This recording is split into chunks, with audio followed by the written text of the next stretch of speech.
선생님은 스트레스 안 받으시죠? 이런 질문하는 사람들이 많습니다. 겁나게 많이 받습니다. 문제는 스트레스 자체가 아니고 그걸 대하는 태도, 내가 어떤 무기를 써서 그것을 항상성을 유지할 것인가, 이런 문제가 되는데, 어떻게 하면 스트레스를 풀 수 있나요? 어떤 방식이 불안을 줄이나요? 물어보는 분들이 참 많습니다. 저는 쓸데없는 질문 하지 말라 그럽니다. 그냥 하고 싶은 거 하라 그럽니다. 쉽게 말하면 누군가에게 좋은 스트레스 해소법, 이게 나에게도 좋은 게 결코 아닙니다. 물론 운동 좋죠. 호흡법도 좋고, 뭐 취미도 가지는 거 좋고, 그러나 가장 중요한 것은 자기에게 맞는 기법이 뭔가 하는 것입니다. 그러니까 스트레스를 풀기 위해서, 불안을 줄이기 위해서 뭔가를 하는 게 아니고, 내가 좋아하는 뭔가를 하다 보니 역으로 내가 마음이 편안해지고 스트레스를 풀 수 있고 불안이 줄어들어야 합니다. 운동이 좋다고요? 제 환자분에게, 가벼운 우울증 환자예요. 우울증에 운동하면 좋다 돌려보냈다가 혼난 적이 있습니다. 일주일 뒤에 휠체어를 타고 왔습니다. 운동이 좋다니까 평생 운동을 안 해보던 주부가 한여름 땡볕에 테니스장에 등록하고 하루 10시간씩 테니스를 쳤답니다. 왜? 우울증 나으려고. 그게 무슨 운동입니까? 노동이지. 그런 짓 하면 안 돼. 누군가에게 피해를 주는 게 아니고 나에게 손해보는 것이 아니라면, 내가 이걸 좋아하고 하다 보니까 저절로 몸도 마음도 편안해지는 자기만의 무기를 만들어야 합니다. 남에게 좋다니까 억지로 뭔가를, 목적을 가지고 하는 것은 오히려 자기 자신의 삶에 마이너스가 될 수 있습니다. 그렇게 말했더니만 시간이 없답니다. 시간이. 현대인들은 바쁘대. 내가 그 시간만큼은 정말 행복해, 이 시간만큼은 모든 걸 잊을 수 있어, 이런 시간이 없대요. 그래서 내가 물어볼게요. 인생이 길어요, 짧아요? 인생은 짧습니다. 돌아서면 1년이 갑니다. 저는 어영부영 살다 보니까 환갑이 넘었습니다. 장난이 아닙니다. 그 말은 열심히 살아라 이 얘기잖아요. 그렇게 얘기했더니만 젊은 친구들이 포기하더라고요. 20대 후반의 청년이 와서 한숨을 팍팍 쉽니다. 선생님, 이루어 놓은 게 하나도 없어요. 이딴 소리를 하고 있는 거예요. 그래서 내가, 그때부터 저는 거꾸로 가르치기 시작합니다. 여러분, 인생은 더럽게 깁니다. 우리가 진짜 하고 싶은 일, 정말 해야 할 일을 시간이 없어서 못한다, 이런 일은 벌어지지 않습니다. 나이 60이 된 선배를 만난 적이 있습니다. 닥터 신, 내가 바이올린을 시작했어. 나이 60에. 왜요? 안타깝게도 나이 60에 기러기 아빠였어요. 집에 들어가면 겁나 재미가 없는 거예요. 뭘 하면 좀 행복할까? 그때 바이올린 소리가 들리더래요.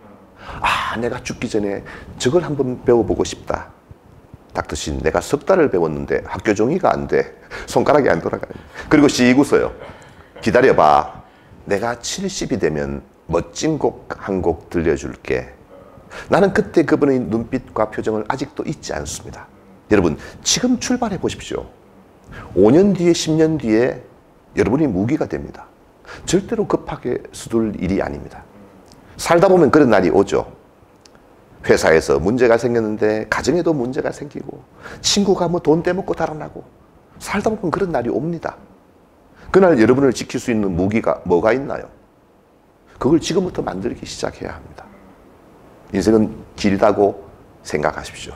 그리고 지금 출발한다면 아마도 5년 뒤에, 10년 뒤에는 이건 정말 나만의 무기야, 그런 무기를 만들 수 있을 것입니다.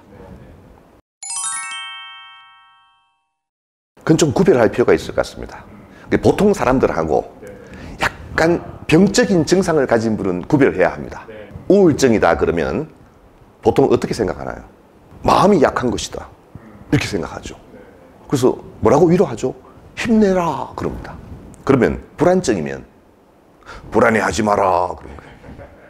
그럼 불면증이면 푹 자라.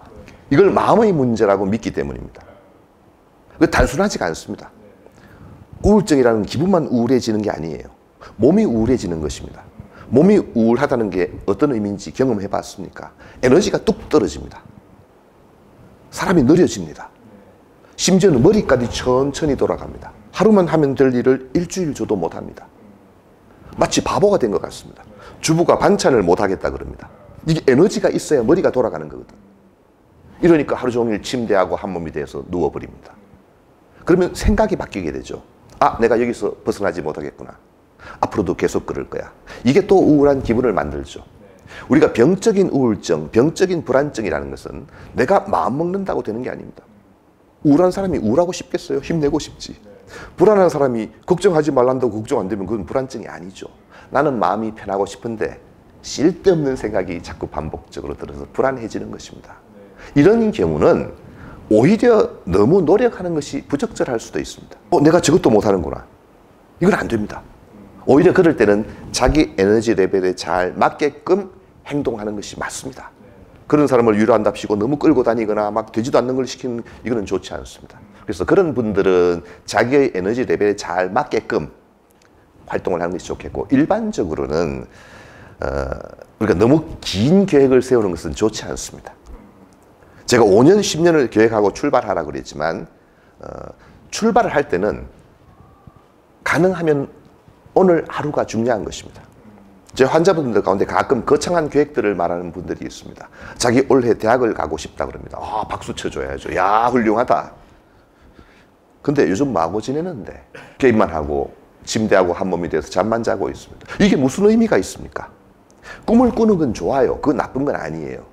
꿈만 거창하면 뭐해? 오늘 출발을 해야지. 자, 내가 운동할 거야. 뭐 거창한 체중 5kg 뺄 거야. 뭐 좋습니다. 근데 더 중요한 것은 그것을 위해서 오늘 내가 무엇을 했느냐 하는 것이 중요한 것이죠.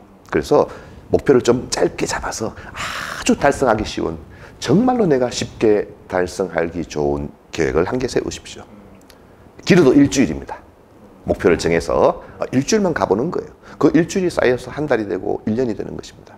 익숙해지면 사람은 자동적으로 행동하게 됩니다. 사람이 어떤 일에 익숙해지기까지는 시간이 걸려요. 일반적으로 석 달 이상 걸립니다. 저처럼 빨리 적응하는 인간도 있고 시간이 오래 걸리는 사람도 있죠. 그때까지는 최소한 시간을 줘야 하는 것입니다. 보통 이제 뇌과학으로 볼 때 어떤 일에 익숙해질 때 1만 시간이 필요하다, 이런 이야기를 합니다. 진짜 전문가가 되기 위해서는 그 정도의 시간이 필요한 것 같습니다. 그러나 일반적으로 우리의 행동 자체는 일정한 시간이 되면 반응을 줄이게 되어 있죠. 처음에는 이게 엄청난 자극이 됩니다, 뇌에. 새로운 자극이 들어오면. 그러나 시간이 지나면 점점 떨어지잖아요.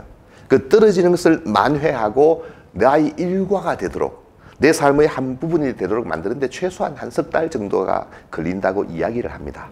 임상에서 봐도 한 석 달 정도만 매일 뭔가를 하게 되면 자동적으로, 습관적으로 하게 되는 경우를 많이 보게 되죠.